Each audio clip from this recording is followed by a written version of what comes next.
and the town I live in has become increasingly more and more of a college town. That's good. When I was growing up, town. Yeah, just like Hackettstown. Yeah, right. When I was growing up, it wasn't a college town. Do you have a gourmet pickle shop? No, we ain't got no. We ain't on that level yet. We ain't on that level yet. Not yet. That's what I'm saying. You know what? My gourmet. This is the funny thing. My gourmet pickle shop is crowbarred in between a Dominican haircutting place and a check cashing joint. So shout out to my fucking area. My dude, you got to cash your check, get a cut, and then get some pickles. You got to get your across the street. On. Across the street, you can homebrew your own beer. Yeah. There's a brew spot right across the street. Is by chance the place? Nice. Nice. Is by chance the pickle shop called What's the Dill? What? You know, it should be What's the Dill? God damn it. That would be so good. Jesus Christ. It that would be fucking incredible. Yeah. We're on to something. Cobra-LA Pickles coming to you. Cobra-LA Pickles. Coming 2019. College Sound soon. If only Rick and Morty hadn't fucking cornered that Cobra-LA Records. What's the Dill? Yeah, I think I see a shirt seller T-shirt in the future. Yeah, right. Cobra-LA Records Pickles. What's the Dill? Possible intro.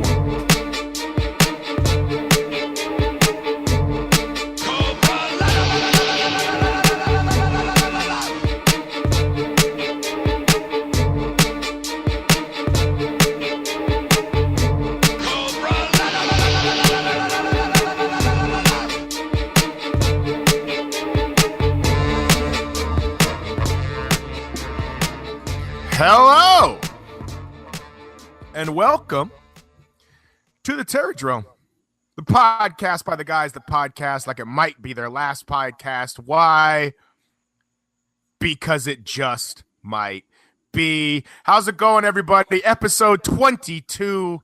Whew, double deuce. We did it. It's like an awful hangover, like when you hit 21 and like it's all you've been hoping for, and then you go back out vomit drunk, and you wake up the next day and you just go, well, I got 9 more years till the birthday really means something again.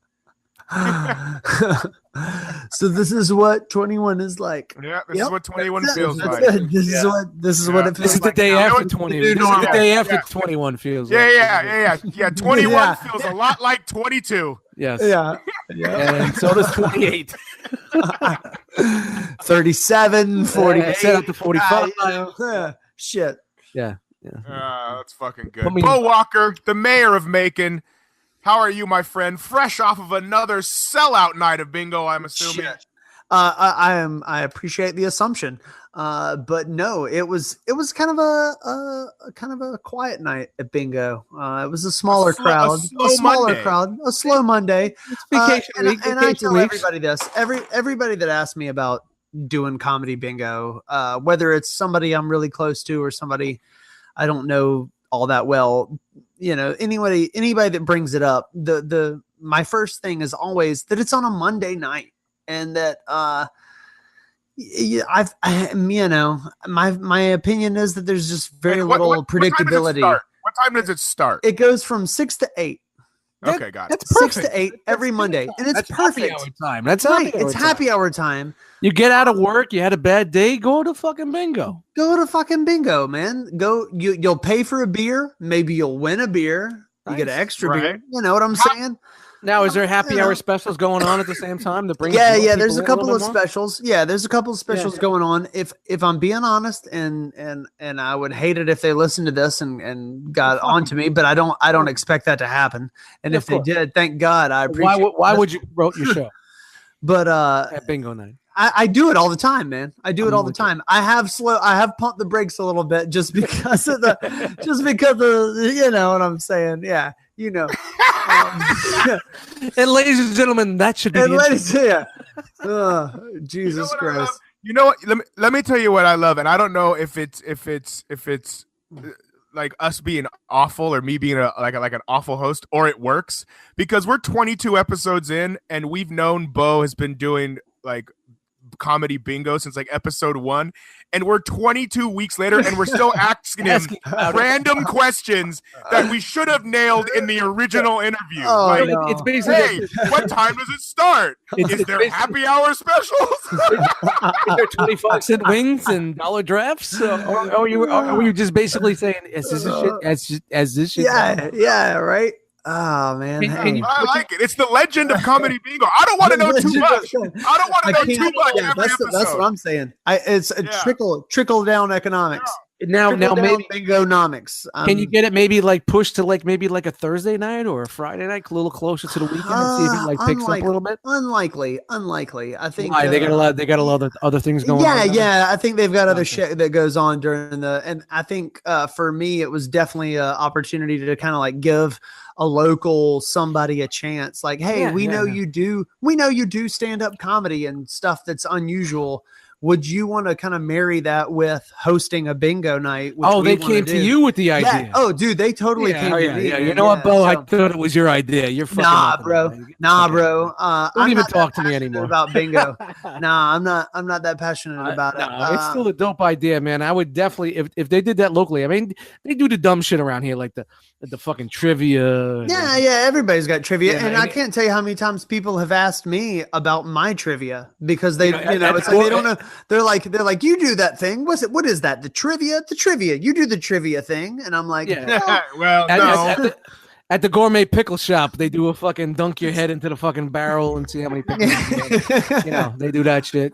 But we do have actually 2 breweries that are very active, and they're basically, if you've ever been to a brewery in a local town, it's a bar that doesn't have to pay for a liquor license. You know what I mean? You go out there, you pay for it, and they don't sell food, but you can have like pizzas delivered, and you can bring your own food and dogs. Yeah, they have craft like food trucks and shit. Yeah. So it's crazy around here now, man. So I think the bingo idea around here would be fucking incredible. I'm telling you, I mean, we've said it before. Right? I don't want to beat a dead horse because like I would do it. When do we not beat dead horses on this show? How many times am I going to say you decided out of the blue? Don't call Otis a dead horse. Oh, easy. Wow. You're really I thought you let that go. I did. That was actually a dig. That was. What are you talking about? That wasn't. Okay. I'm sorry. I thought okay. We're trying to sell records here. We got to rekindle some shit.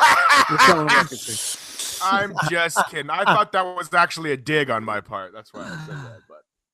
But normally we would go to Midi here, but Midi's having some major internet issues and saying he might not even be able to be here this week. He said he can't get back in. Just try. Keep trying, man. Just keep trying until it works, bandwidth. Man. I said pop in whenever you can. So when he comes back in, if he comes back in, we'll go to him. Until then, New Jersey's finest. Dust Mites, how are you, sir? Yo. It's turned into Morse code. Yo. It's like an 80s rap. What's up, everybody? My name is Dust Mites. Welcome to the Drome, the Cobra-LA podcast by the guys who podcast like it's a podcast and the podcast up your ass podcast because there'll never be a podcast up your ass again. And welcome to the show. And I'm feeling good. Had a good show tonight. I'm chilling with you guys, and I'm here. And how many more times can I say I'm chilling and whatever? Fuck it. Let's get on to the bed joke. Just as many times as you can say yo. Yo. Oh, there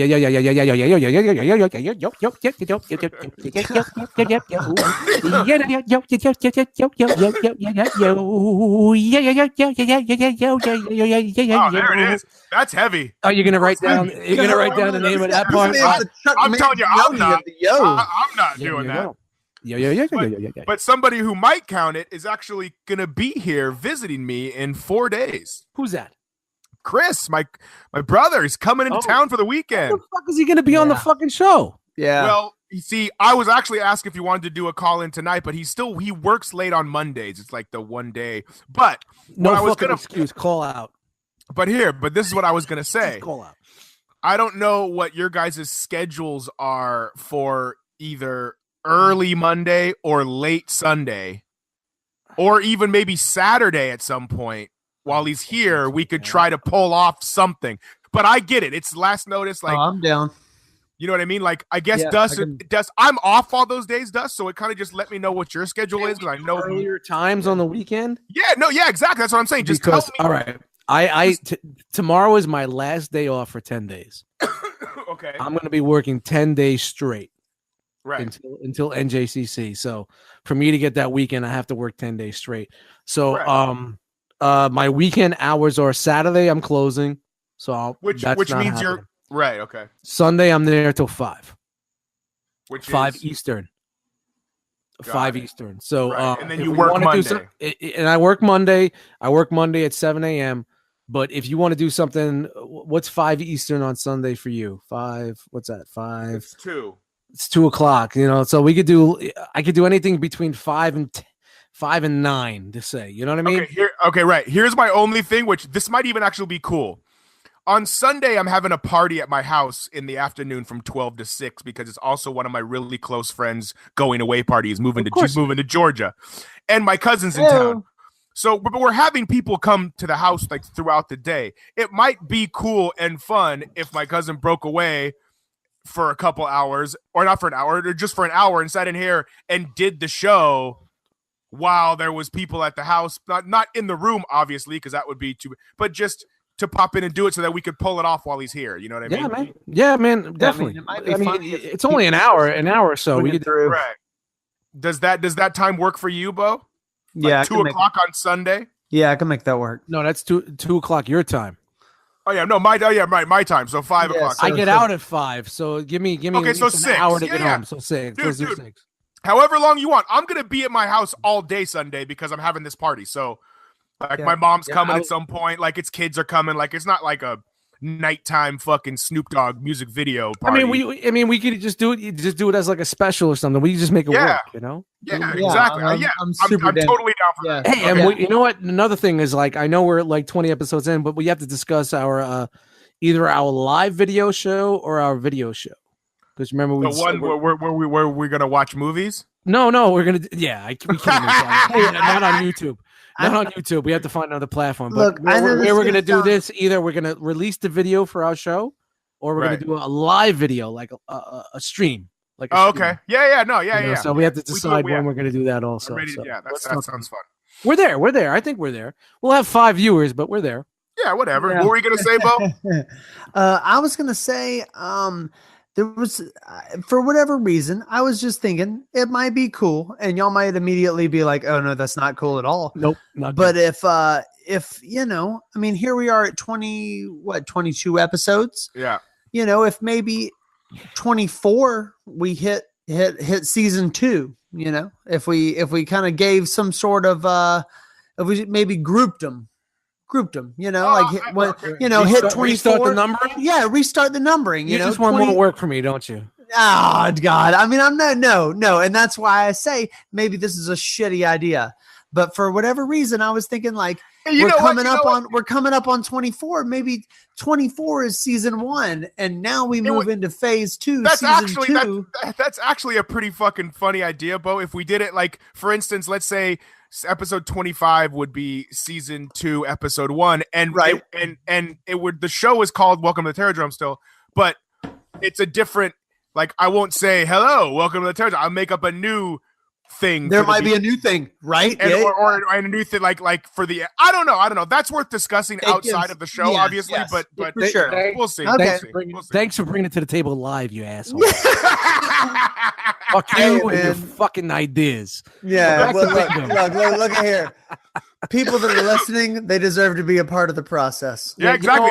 If you're listening, why don't we do this? Why don't we ask the 5 listeners out there to send us some feedback and tell us what you think? Yeah, exactly. Yes, and I also just blew the fact that we're gonna have a special on Sunday as well. So I mean, everything's out the fucking window. Well, you know, it's not set in stone. It's not set in stone yet. It's not set in stone.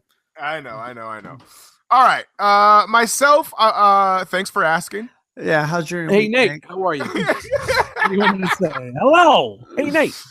We can't get rid of the hello, man. We can't. I know. No way. There's no way. You can't. That's our shit, man. That's our shit. It's iconic. Yeah. You know, it's like, hello.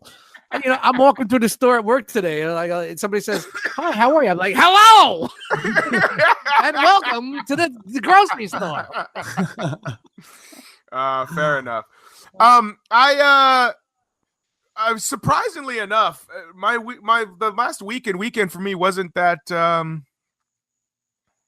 didn't really do much to report. I don't know. Usually, I've got something going on, and I just kind of laid low, hung around here. I worked on some music, but other than that, it was pretty low key for old Hasky over here. No jet setting, no nothing. No baller stuff. You gotta lie. Parties at the bar. You gotta fucking make some shit up. You can't live the rap star lifestyle if you ain't fucking balling out of control. Yeah, fair enough. Dude. I finally had a Sunday. It's been a while since I had a Sunday off. I had a Sunday off. You know where I was? I was at this exotic place called The Couch. We've heard that joke before, but it's a great place. The Couch. God, I wish if we just had, I don't know, another 100 listeners, and we could make funny shirts for catchphrases like a picture of dust on the fucking couch. Instead of shirts, let's think smaller stickers. Yeah, and it just says exotic place or something like that. You know what I mean? Like I don't know. My fat ass on the fucking couch. Once again, here we are trying to market and plan new things live. This is why we need to have. That shows you how little we talk. That shows you how little we really talk. Yeah. A lot of people don't understand. Like the only time we actually see each other and talk to each other is on these podcasts. Like all the other time is just basically texting and chatting in like a group chat. So a lot of emotions and a lot of meaning gets lost in texted word. Which is why I always say talk to people. I'm a big believer of talking to people. And when people call me, I just ignore the call. But that's just me. This is how I am. But talk to people. Words and expressions are a lot easier when you listen to them than seeing a bunch of words with bad punctuation and like me. I type like I'm a 5-year-old. You are as a your, shit like that. I don't give a fuck. I think that's borderline acceptable at this stage. Yeah. You guys. It's all about how you read it. It's all about how you read it. With my bad hands, with the flipper and all that, and the way I text, everybody understands. Like when they read my text messages, they understand. Yeah. They get it. They understand like my typos. They understand my typos, because it's always the same shit. Because this thumb doesn't work the same way as this finger does. I'm handicapped here, guys. I'm handicapped. I'm a cripple. Send all your donations to dustmite at yahoo.com on PayPal. You got to keep that opposable thumb intact, bro. It's what separates us. You know what I mean? It's all good, man. Difference. Yep. Okay, so there's a couple things I want to touch on. What are we touching?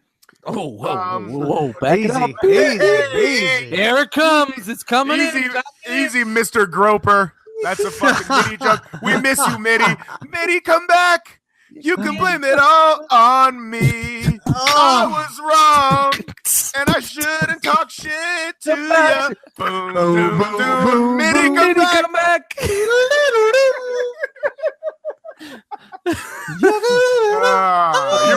I really hope that it's his internet and that's him. He's not digging a hole in the. I really hope he's not digging a hole in the park somewhere like fucking Fragile Frankie Merman. I am 100% demanding a Midi comeback interlude on an album.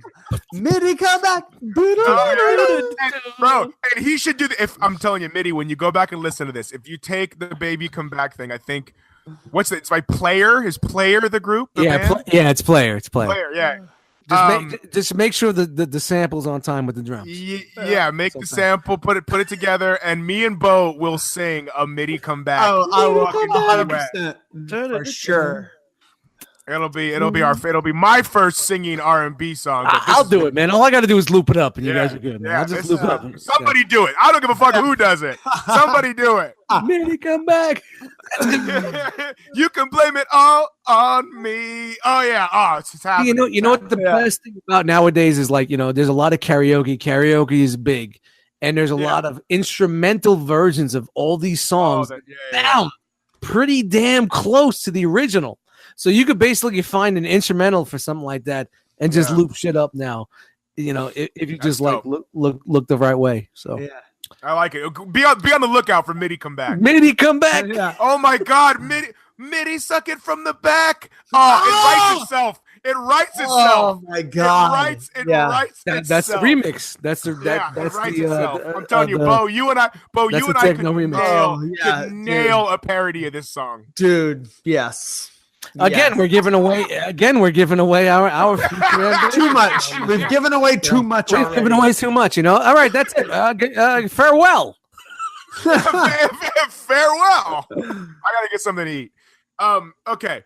So I don't know if you guys saw that Steven Seagal was appointed by Russia as the special envoy to the United States. Now, I saw this, and I thought it was a joke. I thought it was like a meme. Like, oh, Putin fucking named Steven Seagal like the fucking go-between between Russia and the United States, like in real life.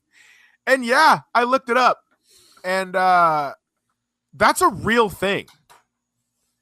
And does he think that Steven Seagal is really the guy from Hard to Kill? Yes. Maybe Russia's behind on their media. I think that's what they're still watching the original Red Dawn, like on repeat. Yeah. I mean, what are they like? Hey, anybody see Buka? Hey, Bobby Luco? Like, what's his name? It's Hard to Kill. Yeah, it's like, anybody see anybody know what he did, Bobby Luco? They're like, holy shit, we just watched The Glimmer Man, and we got to get Steven Seagal in Russia immediately. Yeah, they never seen his fucking TV. They never seen the TV series where he's a fucking bounty hunter. Warren. Yeah, he was a cop. Yeah. They didn't see that. Where his fucking bulletproof vest was like a 7X. Yeah, they didn't see that. They're like, listen, all we want to know is if you've seen Fire Down Below. So after researching this, which is a real thing, which Seagal said that he was deeply humbled and honored by the appointment. I hope we can strive for peace, harmony, and positive results. And I take this honor very, very seriously. Give me the gun of Rambo. Very seriously. Give me the gun of Rambo. Serious. You guys ever see Lord of War? Give me the gun of Rambo. Yeah, dude. That's basically what it is. And so this is what he also said to the Kremlin television. I can't even say this without laughing. Steven Seagal said, I have worked tirelessly in this direction for many years, unofficially. And now I am very grateful for the opportunity to do this officially. Motherfucker, did you just say that you've worked for years to be the special envoy between the United States and Russia? Yeah, fuck out of here. Fucking finally. All right. Here's the deal. In the Kremlin, he comes out with his fucking Japanese robe, 17X, with his big ass pot belly, with his receding hairline, with a little fucking hair in the back. Always in sunglasses. Always indoor, outdoor. Fake tan. He's orange. Orange Seagal. It's a new flavor of fucking of a Slurpee at 7-Eleven. It's Orange Seagal. Yeah. So because I read this and heard this story, I obviously had to look up some Steven Seagal films. Oh god. And so I'm just going through his thing now. He's done a bunch of movies, but I wanted to tell you. Oh yeah. Yeah, the early stuff, man. The early stuff was good. Fine. Don't even. What I wanted to tell you.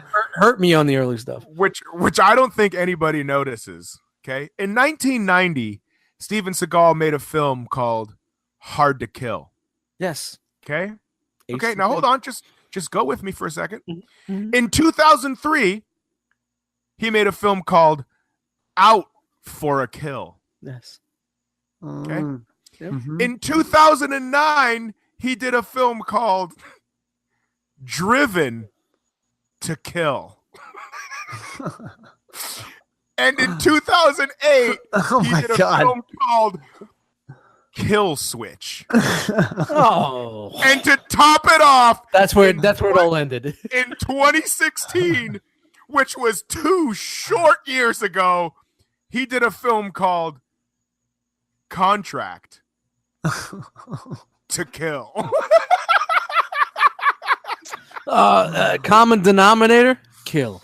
Yeah. So I see that and I go, okay, that's obviously a trend, right? Yeah. Yeah. So I start to look at the descriptions of each film thinking, holy shit, maybe Steven Seagal has like a 5-film Jack Ryan style fucking film series. Born to Kill, Hard to Kill, Contract to Kill. Yeah. You know what I mean? He's a Star Wars trilogy all of a sudden. Yeah, and he's doing it underneath the radar and nobody really fucking realizes it. And I was like, holy shit. And I was disappointed because every one of those films, he's a completely different person. Yeah, he wasn't character. the same guy, yeah. And I was like, how does your agent let that happen? Are they just like, yo, if we throw Kill you know what? in a Steven Seagal movie, he's what was good the to first go. one? What was the year the first one? Was it like 90 something? 90. Yeah, that's when his agents pulled out. That's when his agents were like, you know what? Everybody's done with you. We're done. Every one of them is reason to kill. It's all just a reason to kill. Let's give Jean-Claude Van Damme Which one is a reason to kill, or Which is Steven Seagal, Jean-Claude Van Damme. What do I know? I'm not Which even is the paying one that attention. when he was Jesus driving around Christ. fucking Bensonhurst looking for Bobby Luco or whatever the fuck is it? Richie. When I was looking for Richie, and then like I can't keep it all straight, no, man. hold on. It Was it which one was it? for Justice. It was out. He walks Out for Justice. He walks into the bar and like they're playing pool, and this old fucking guy looks like Charles Manson, and it was like, "Get him, Sticks!" And he just grabbed the fucking pool cues and he started fucking him up. He just fucking takes his head and smashes it on the fucking table. Oh man, fucking good times, man. It's fucking old school fucking Steven, because Steven Seagal was good, man. He also did a film in You're 2005. just trying to fucking amp on the latter half of Steven Seagal. He also did a film. Let's- Also, Steven Seagal, man. Oh, Don't taint us, man. hello. We have Edward Dust Maitzovich, Steven Seagal's lawyer, on the show this afternoon. Hey man, you know that's some childhood shit for me, man. I used to love that shit, man. I used to love some old school Steven Seagal, man. Hold on, I have to get these last 2 names of these films out. In 2005, our friend of the show, Steven Seagal is not a friend of the show now. He's now a friend because I'm his lawyer. Friend of the show, Nice. Steven Seagal, Unlikely. did a film called Black Dawn, which Black is obviously a mixture of Red Dawn and Black Hawk Down. Yeah, I was gonna because it say, sounds is that kind of the same, one's- and it came out right around the same time. That's when Somalia and another nation in Africa got us. And he also to cap it off, I'll get off our friend of the show, Seagal, because I'm sure we're gonna have him back. No, he's a good friend. He's gonna be on next week. He did a film with Tretch from Naughty by Nature, and it was called Today You Die. I was hoping it was gonna be Hip Hop to Kill. Hip hop to kill. Kill.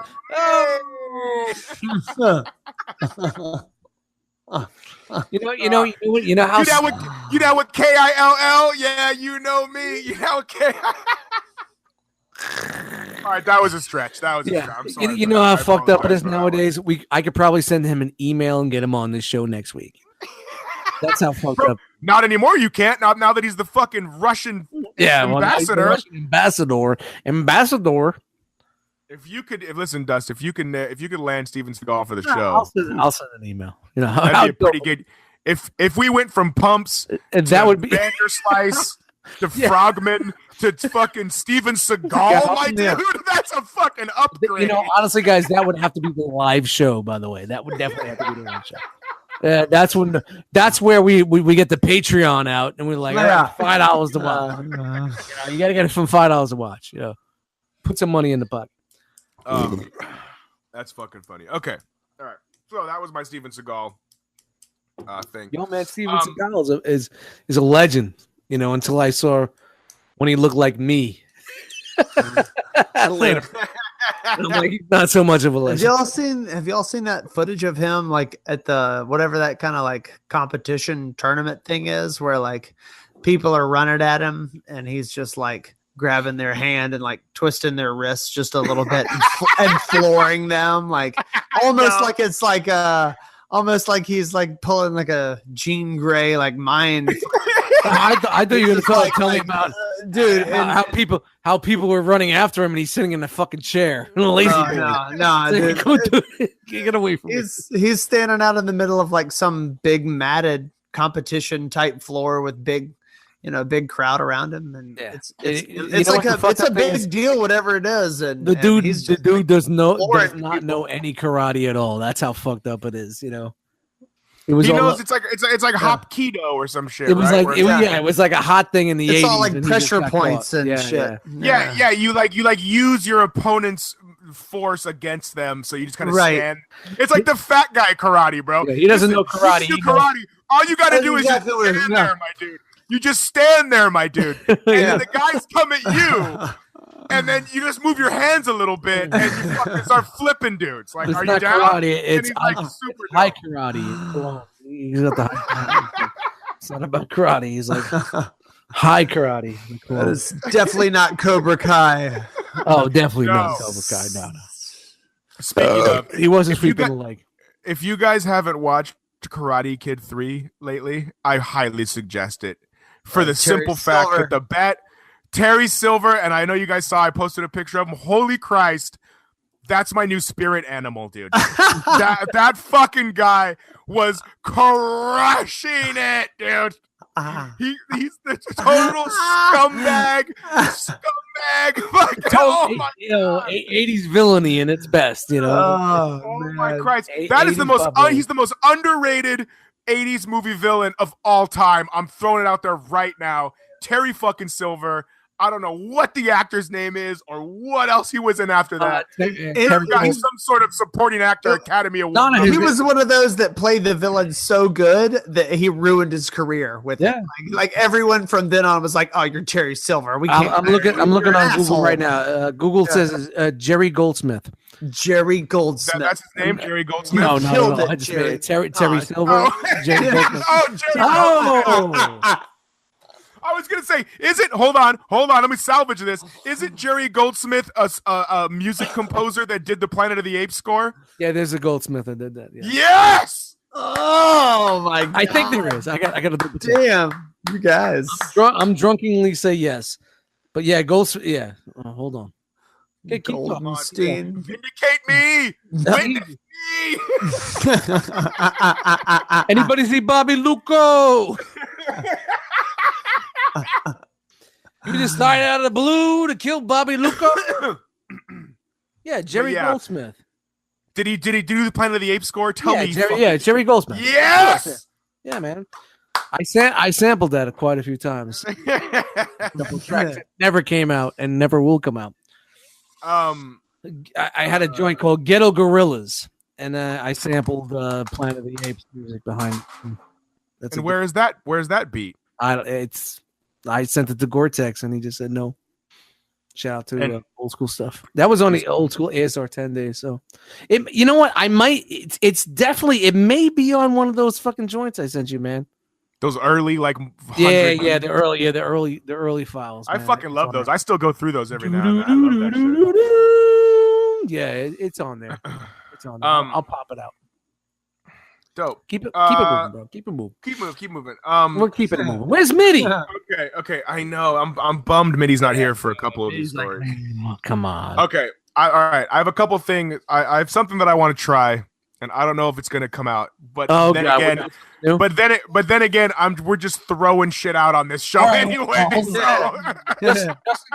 Just in case it doesn't work, let's get some silence so I can edit it out. No, because if it doesn't work, it's almost funnier. I like my cousin sent me a text and he goes, "Dude, when your jokes are bombing, it's almost funnier than when they're landing." Well, I'm gonna put it out there. Like anybody doesn't know, the intro is edited from the banter that we do before the show, but anything from welcome and farewell stays. Yeah. So that's how we do things here. So run it. Okay, so all right, so I was gonna do a three person thing here, but since there's only two of you, it's gonna be two. Have you guys ever on the podcast, on any podcast that you've listened to, actually hit the button where it slows the voices down? I don't have that option on my app. Okay. Oh, I have that option. It might be the funniest shit. It sounds like everybody's super hammered at a bar. Like, okay. Hold on.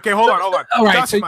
So you're doing the chopped and screwed version on your fucking your podcast. But you can slow it down. It's just a button you press, right? Yeah, well, you chopped and screwed. Okay. That's slowed down for your old school hip hop from the Texas area.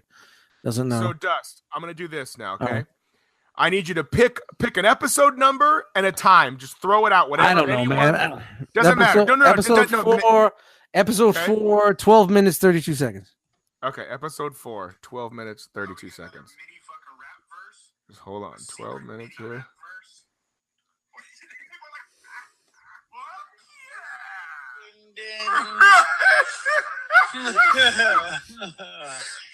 So that's exactly what they did, and for anybody that's a fan of that kind of cheese, but also cool, like cool dialogue, cool characters.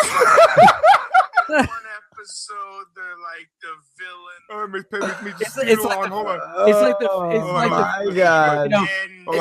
That's the fear and loathing in Cobra-LA. Yeah, exactly. Listen, here's some more. Watch. Here's some more. He's not doing it all in the same commercials. I've seen these fucking commercials, as have you. In one case, he's sitting like on some back porch drinking fucking whiskey like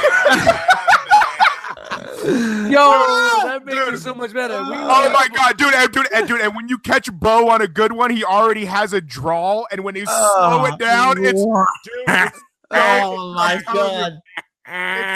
It's incredible, dude. Just hit that slow down button on your thing. Yeah, I'm not an Apple guy. I mean, it must be on. It must be on. Yeah, it's got to be on all. It's on iOS. It's so fucking funny, dude. That's hilarious. You can just go to any episode, just press it. It doesn't matter where it is. It makes our episodes funnier. Yeah. So if you feel like you're lacking with laughs or lulls on an episode, just slow it down a little bit. Just hit the screwed version. The drunken version. Exactly. All right, so I wanted to bring that up. I thought that was funny. Good stuff, man. I have another quick question for you guys, which I wish Midi was here for this one, but I don't have a whole lot of things on my docket let's all tonight. Get together and have a moment. Anyway. Let's have a moment for Midi. Let's have a Midi moment of us saying, "We miss you. We miss you." From the back, we miss you. So now that this, and I don't want to get this into. I'm really not trying to turn this into a huge conversation, but this thing just popped into my head. Now that the whole Fox Disney thing just is went down, you know what I mean?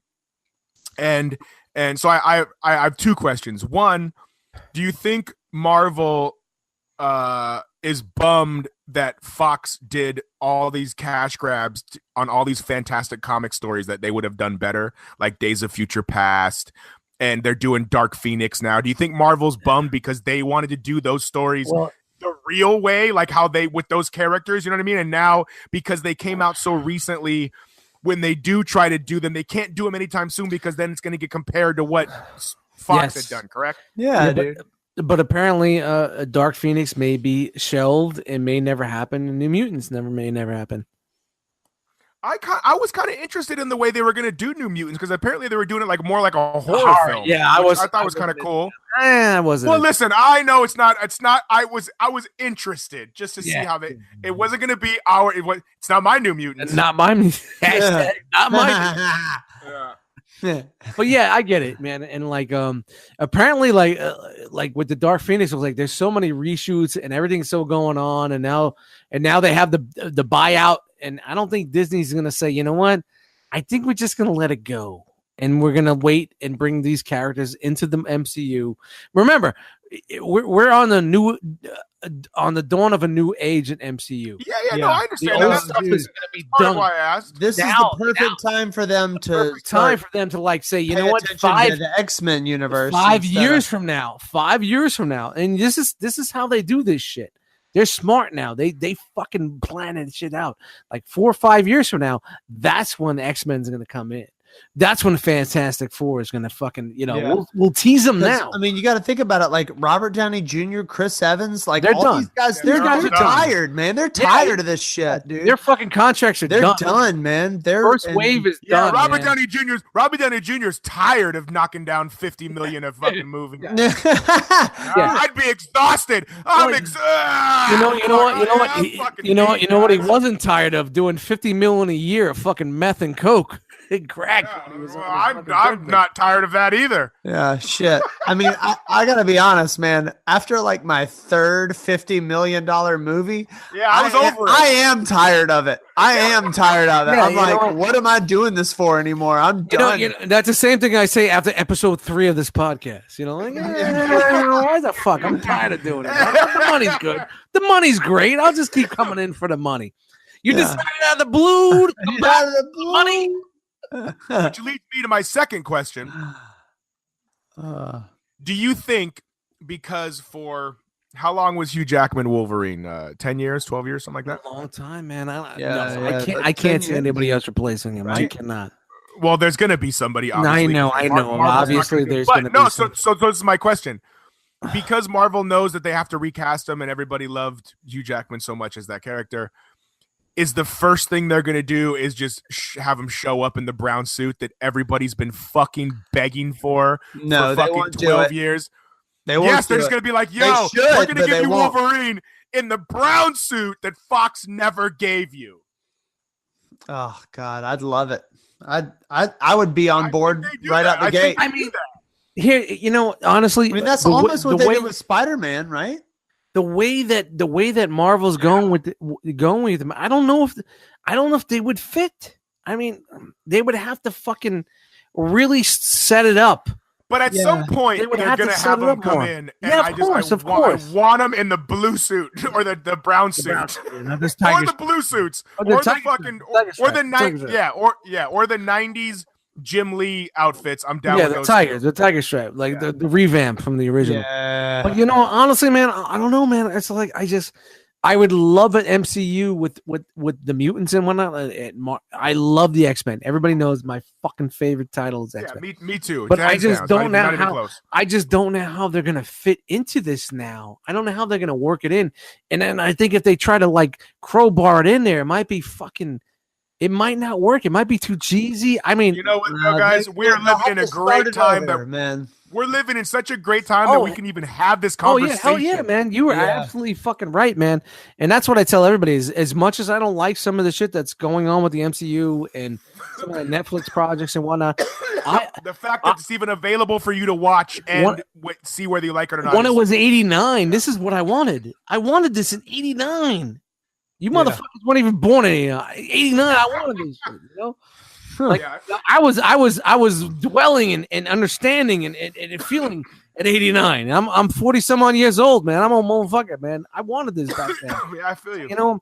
I could find a balance now, and I used to be super critical, but now I can sit back and find a balance and say, you know what? I understand why they couldn't do this because of rights and copyrights and who owns what and blah, blah, blah, and all that bullshit. But they did it the proper way. I think Infinity War was a fucking incredible movie.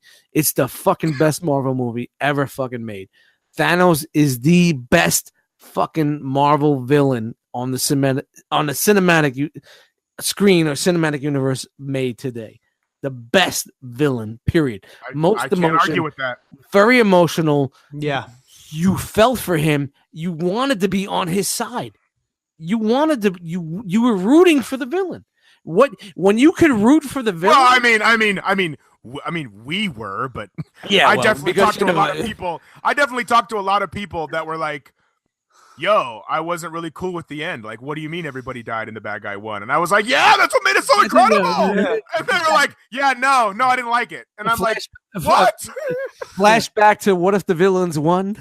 Yeah, exactly. I'm like, what? So, yeah, but you know, there was so much emotion in that character, and the way they did the screen capping with him, and it was just fucking perfect, man. It was like, I just watched it again the other day, and I'm like, man, I couldn't believe it. Like, this is the fucking perfect Marvel movie. This is the perfect Marvel villain. This is the villain that I wanted from fucking day one. But you know what? What did I get? Ironmonger. Well, I got a fucking the Backlash. You get these villains that just like, this is the ultimate Marvel fucking villain for me. And I just want to say rest in peace to Ebony Maw. I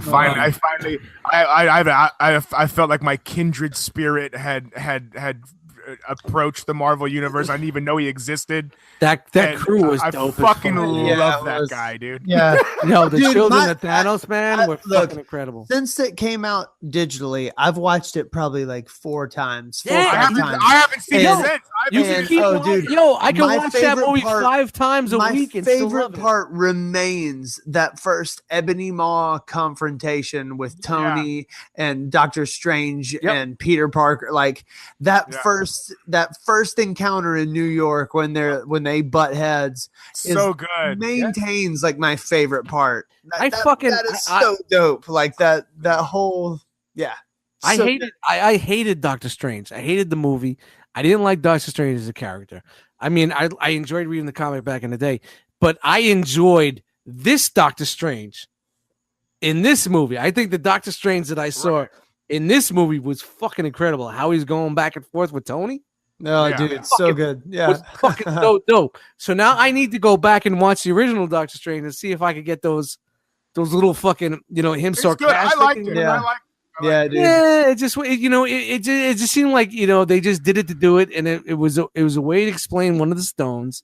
And I've never watched a Marvel movie afterwards and gone, well, that was a waste of time. No, but me. I just wait. I know you. I'm just saying for me, I'm super critical. They can't, right? But and I want to be that too. But at the same time, I'm just too high when I watch them. But I'm just like, yo, I just got to watch a Doctor Strange movie. Pretty good. Yeah. You smoke weed, you're happy. I drink beer, I get angry. That's just how it is. It's a flip side of a coin. Yin and the yang, cold slither. Nate smokes the weed, Dust drinks the beer. Yin yang time, it works. Speaking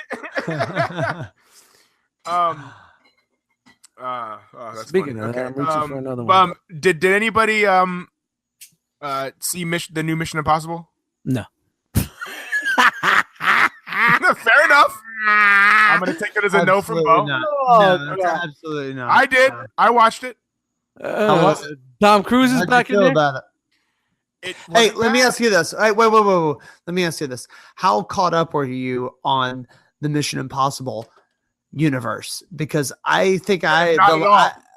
All right, yeah. I the last one I saw was 3-ish. Yeah, no, I've never seen any of them. Okay, you haven't seen the first one. Nope, never seen any of them. Bro, the first Mission Impossible was one of the first 3 DVDs I've ever owned. Nice. It was good. Yeah, I saw that one, man. It was The Gladiator, Mission Impossible, the first one. Go to the head of your class. And I don't. What'd you say? You know what? I'm just scrolling through fucking Facebook right now, and I see, you're getting old when Punky Brewster is 42. Wow. Rest in peace to her breast reduction. She had to move her breasts back a little bit. She still got the. No, I know, but they were so she bad. Still got some yams. She still got some yams. Yeah, but they were huge at one point. Huge yams. They were huge. She's got huge yams. I think it's very good. Very good. The rest of the world, I've got Steven Seagal in Russia and Dennis Rodman in North Korea. And you know what? High-level operatives. She's gonna save everything right now with those huge yams. Yeah. We're sending Aziz Aziri. Man, I can't. Aziz Aziri. Punky Bruce is 42. God damn. If she's broken, I'm in. Because I like them broken chicks. She gotta be broken. If you're not broken, I can get it. What is that? I'm not sure. I know it. I'm not sure. She's gotta be broken. She's gotta be broken.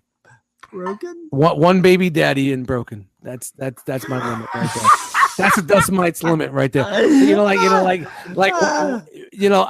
live in garden apartments. So when the new family moves in, it's got to be a single mom, and she's got to be close to my age, and she's got to have one kid and broken, and just absolutely a treasure trove of mental. That's issues. what I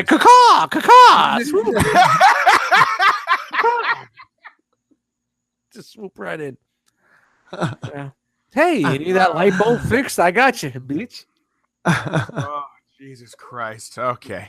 Anyway, so we're going to do. All right. Where do we go? Dealer's Choice Stories. Oh, a staple on the show here. Yes, it's a segment. Welcome to the Terror Zone. It's a segment. We got everybody likes it. They like that regular shit. Like we get segments going. We got hello, and we got this, and we got a segment. We got segments. We have hello, and we got hello. That's a segment. Hello, and then we got the segments going, and so we got to keep going with the segments. Yes, and because last week I thought it was so good that when I read the stories, and then we have Bo make the final decision, but walk us through each story and why. Oh God! Especially tonight. Dust and I will vote as well. Yeah, of course. All right. But I want to hear your. Yeah, all right. Fair enough. Yeah, I'm down. You just want, especially tonight, because Bo is loaded. Yeah. Okay, so I'm gonna read 4 of them. Okay. All right. How about 2? Here's news story number 1. Meddling fly foils domino world record attempt. Okay, the game. Okay.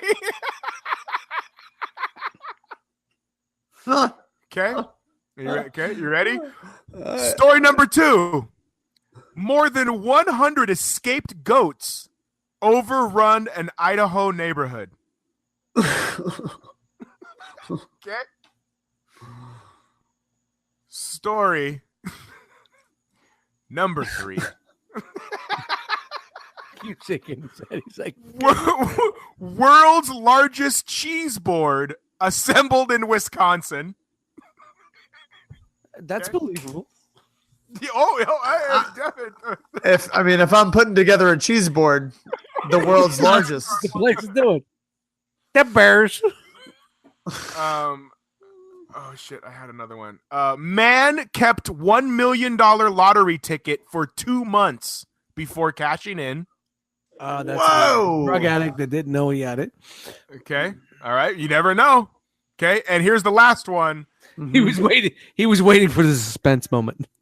Elderly German men escape nursing home to attend heavy metal concert. Okay, so here we go. We've got the fly foiling the domino world record attempt, the old men escaping a nursing home to go to a heavy metal concert, a man who kept a lottery ticket for 2 months before cashing it in, and 100 goats escape and overrun an Idaho neighborhood. Bo Walker, walk us through what you actually. Hold on. First, we're gonna go to Dust. Dust, which story would you like to hear? Yeah. Oh, what were they? We got the goats overrun the neighborhood. The old men escape a nursing home to go to a heavy metal concert. A guy holds on to $1 million lottery ticket for over 2 months. I like the fly. I want the fly in my suit. And the fly in my suit. foiling the domino world record attempt. Yeah, that's the one that got me because it reminded me of fly in my suit. Fly in my damn suit. Okay, Bo, walk us through your thought process. All right. Well, I'm going to go ahead and let's just clear. I didn't know I got a vote. I just thought it was all. You got a vote. You got a vote, Eddie. But let me tell you easy. right now, your vote was solid. It's Dust. I'm Dust. All right, thank you. Dusty. Easy. Relax. Relax. All right. Look. Curveballs, baby. Curveballs. You're throwing curveballs. All right. Well, lucky walk us for through, you. Mr. Walker. Okay. Hey, look. Here's the deal. Obviously, the fly foiling the dominoes world record is the winner. It's the clear winner. It's the standout. There's no doubt about that. I don't think anyone listening to this podcast right now would question our judgment in that is clearly the most intriguing. It's not even really that big of a competition here. I mean, no offense, Nate. The other stories were good, but I mean, the cheese board in Wisconsin, 100 goats in Idaho. Some guy didn't realize he had the right lottery ticket, and then a German escapes to a heavy metal concert. This is all pretty par for the course stories. When you break them down. But think about it. This could be a trick, because some of these what you would think of vanilla stories might have twists to them that you weren't expecting in just the headline. Sure, everybody wants the fly that tipped over the domino, Bo. Yeah.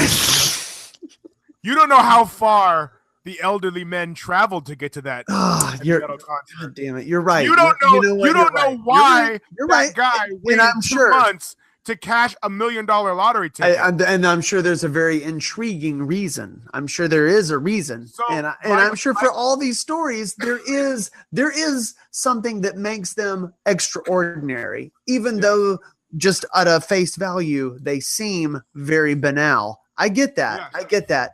But the Domino's fly story has it on both levels. It has the headline and the deeper, like, what the fuck questioning. So it not only is it on the very surface, it's a big what the fuck.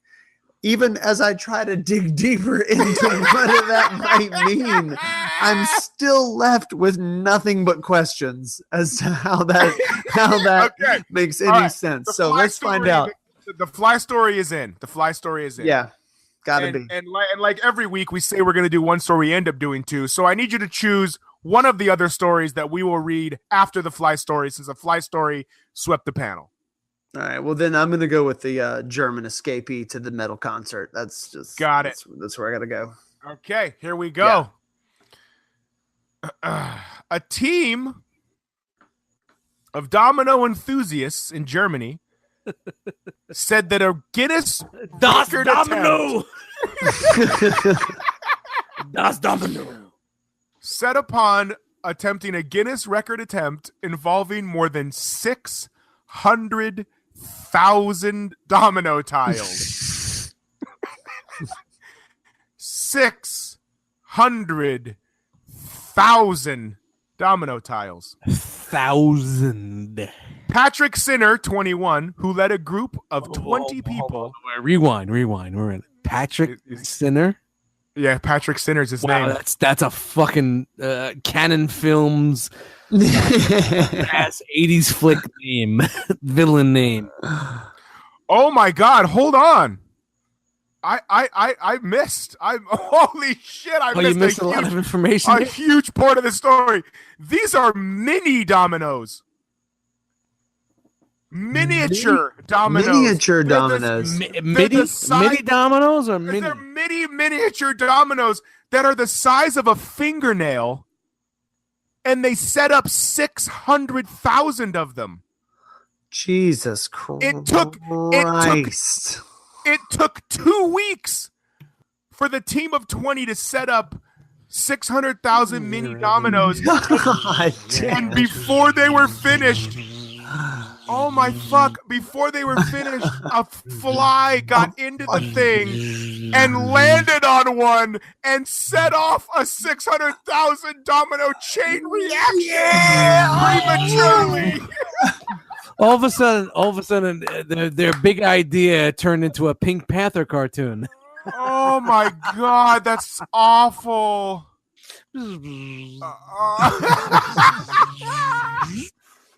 Jeff Goldblum came in and just fucked the whole thing up. Wow. 600,000 mini dog. I think we chose the right story. I don't even know the other ones. That's great. It's a good story. I'm gonna admit to something right now. Oh boy. Yeah. I'm gonna embarrass myself, prostrate myself before the court, if it were. When you were reading the headlines and the stories, Yeah. and you read that fly foils a Domino's world record. You thought it was pizza? I thought it had to do with pizza. There it is. 100% thought it had to do with pizza. That's my dude. I knew it. And that's the name of the show. You started talking about actual dominoes, and I was like, oh my God, I have made a horrible mistake. But it ended up being quite interesting. But I sure as shit felt like a big old dumbass. Shout out to Bingo. Oh my God. Oh, that's fucking great. Oh my God, that's so funny. That's so funny. Shout out to Bo Walker and his motherfucker. Oh, that's Nice. Okay. What was the other one? The heavy metal one? Yeah, let's do the heavy metal. I can't wait to see what you thought this one was. All right, here we go. How does anybody listen to this shit? And if you enjoy this, thank you, because it's bullshitting. God. Okay. Assholes. Two elderly men in Germany escaped a nursing home to attend a heavy metal festival on Friday, police said. Nursing home officials discovered that the men were missing and alerted police, who eventually found the men at the Wacken Open Air, the world's largest heavy metal festival that the two guys had attended every year since 1990. Hell, fuck yeah. They're like, Fuck yeah. They threw the metal sign up. We got to do this, bro. Yeah, we out. Dude. Oh, they weren't missing that shit. Did police say any? Yeah. Keep going. I need more. Police found the men disoriented, drunk, and dazed, and they didn't want to leave the concert. Those police spoke. I would like to say those elderlies made it out good, but they crawled through 2 miles of shit to get out to that. Shawshank. That's a very bad fucking Shawshank. Oh, that was a bad Morgan Freeman, but we'll take it. We'll take it. They obviously liked the metal festival, a police spokeswoman said. But the care home quickly organized return transport after the police picked them up. The men reportedly took a taxi back to the nursing home with a police escort.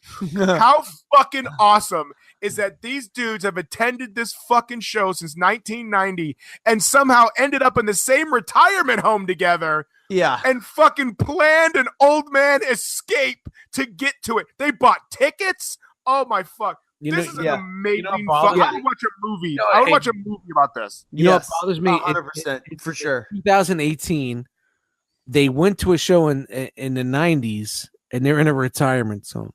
How old are they? You know what I'm saying? That's 20 years. It's like, really? No, bro. 1990 was fucking 28 years ago. 90, 2000? Yeah, it was 28 years ago. Why are they in a retirement home? Because maybe they were like 30 in 1990 and they're 6, maybe they were 40.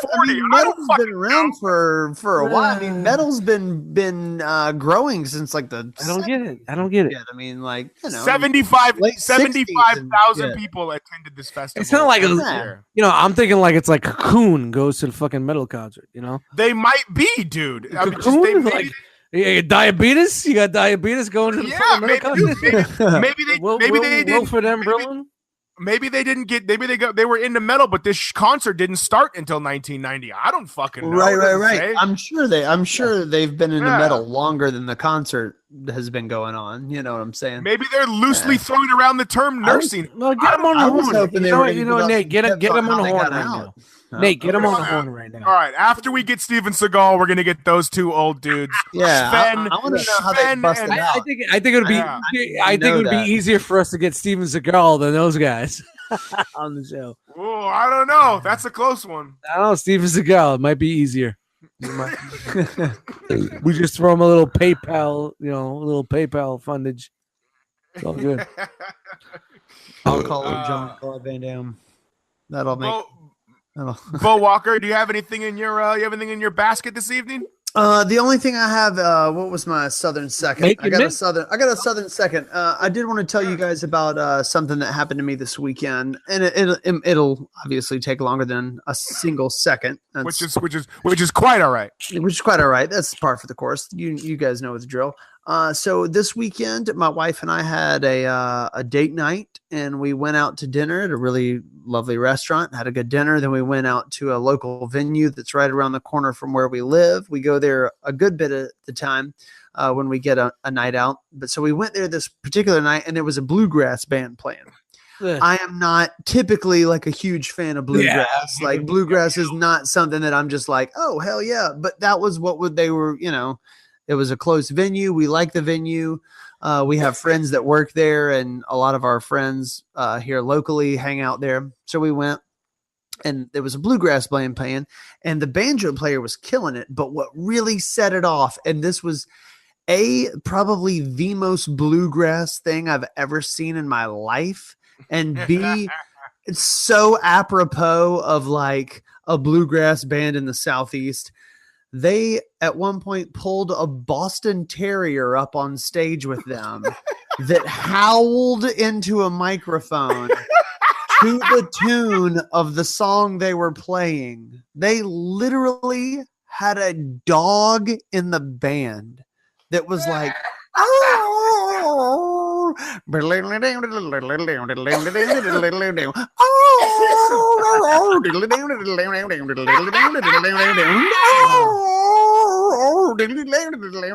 was the craziest shit I may have ever seen. It was amazing. That's so fucking. I would be remiss if I did not share that I had that experience because it blew my fucking. I was like, there is a dog in this band, and Jesus Christ. Dust, you'll remember this. What was the awesome. what was the dog's name of the sheriff in Dukes of Hazzard, man? Flash. What was it? Flash. It was Flash. Yeah. No, Roscoe was the cop, right? It was Enos, and you had Flash. It was Flash. Yeah, and dude, Bo, while you're saying that story, I know it was a Boston Terrier. I know what the fuck that looks like, but yeah, I picture Flash from the Dukes of Hazzard with a dude next to him in fucking overalls blowing a jug. Yeah. Just dude. fucking, yeah. Blowing a jug. Who's that guy? Oh. Hey-o. It's the guy from Breakfast Club. Yeah. Or was that Jed? I thought that was Judd. I thought that was the guy. Judd. Whatever. I thought that was the guy. The short guy. Rod. Comic books. But, okay. Short guy. The nerdness that just exploded right there in that last 10 seconds. Yeah, the nerds were just like, oh, God, no. Just legendary levels. By the way, I said Breakfast Club. Bo got real serious and went, Rodimus Prime. Excuse me. I will flip this goddamn. He will always be known as he's the guy that killed Optimus. Look, Hot Rod was the guy that killed Optimus, man. He's the Yeah, man. He's Little the bitch. Kingslayer. He's the King. But at the same time, I did love Breakfast Club. I did. Who didn't? I loved it, man. Who didn't? Oh, Who doesn't love breakfast? fucking perfect. Yo, the Breakfast Club was an Who incredible. doesn't like fucking movie, man. inclusion? Clubs and then breakfast. Yeah, Yeah, It's delicious food. Double whammy. Yeah. great flick, man. Dust Mite, sir. What was the best thing that you made culinary wise over the last 7 days, my friend?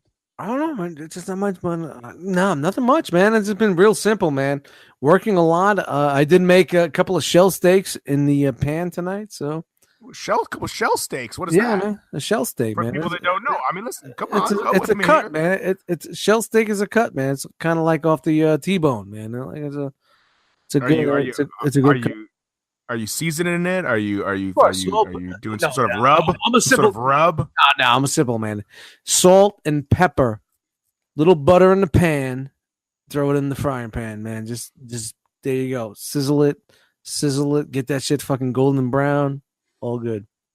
Mm-hmm. You know, Along with- it's 5 minutes. You know, basically, if you got to go to shell steak or a T-bone or ribeye, it's 5 minutes per side in a frying pan and let it set for 10 minutes. Just put it in a pan, just put it in a plate and let it sit for 10 minutes after you cook it. Perfect. If you like medium rare, that's perfect. See, boom. See, that's why we No do air beef fryer. with dust. Some Boom.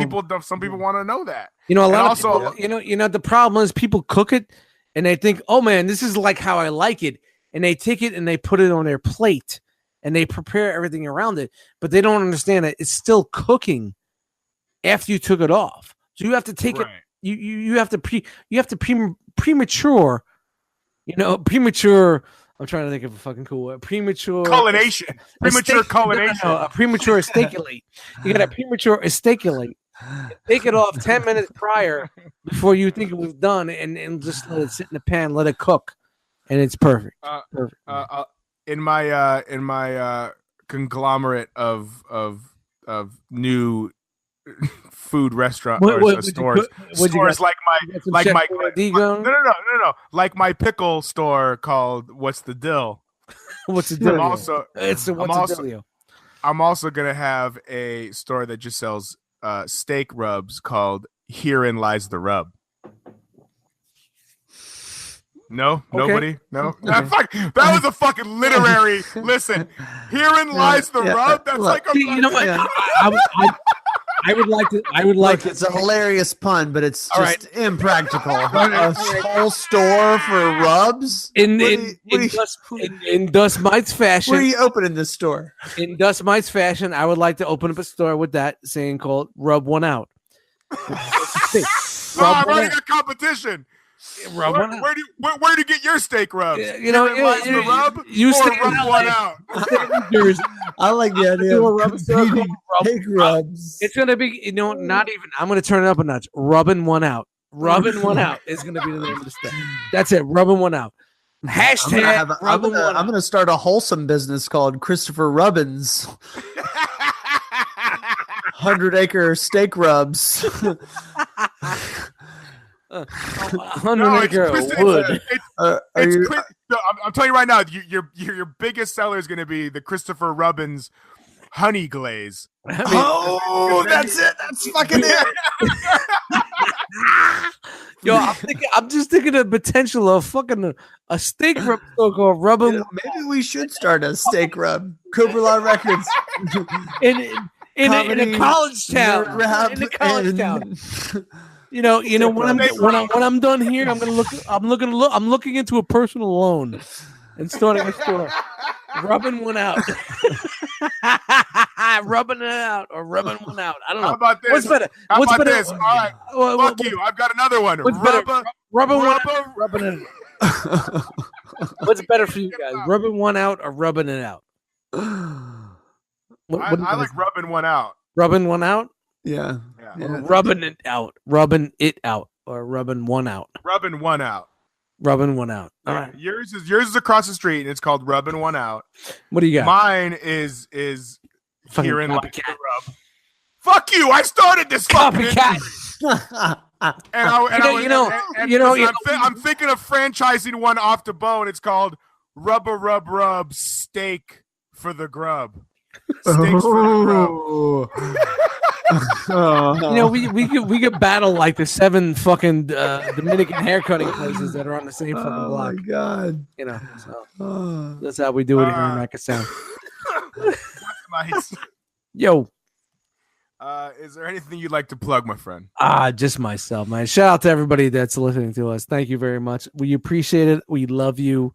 Thank you. My name is Dust Mites. You can find me on Instagram at Dust Mites. Eddie Dust Mites in the Facebooks.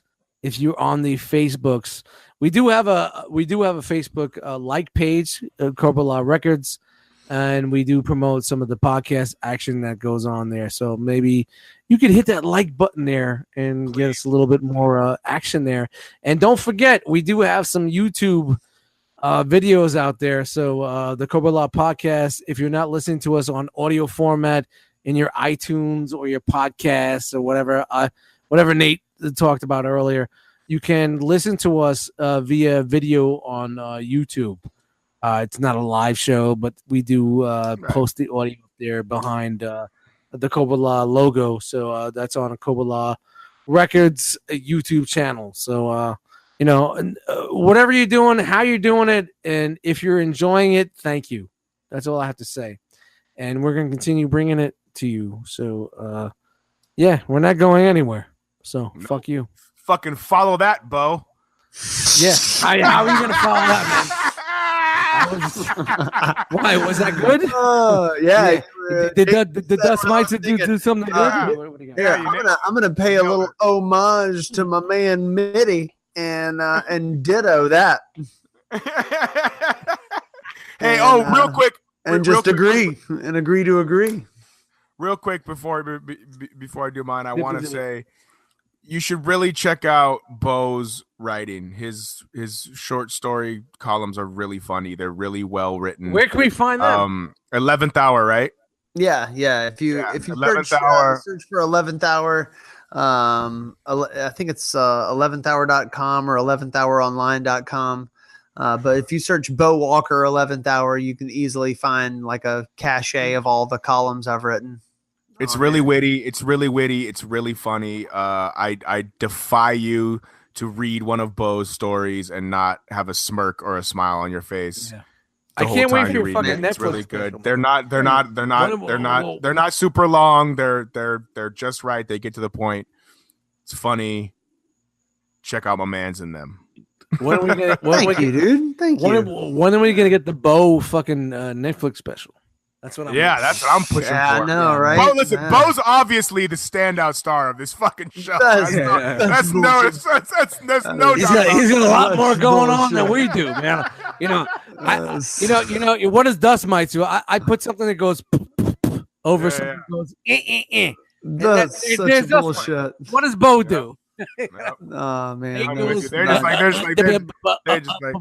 sick of hearing you talk, Nate. We want more Bo Walker. No one wants that. That is not true at all.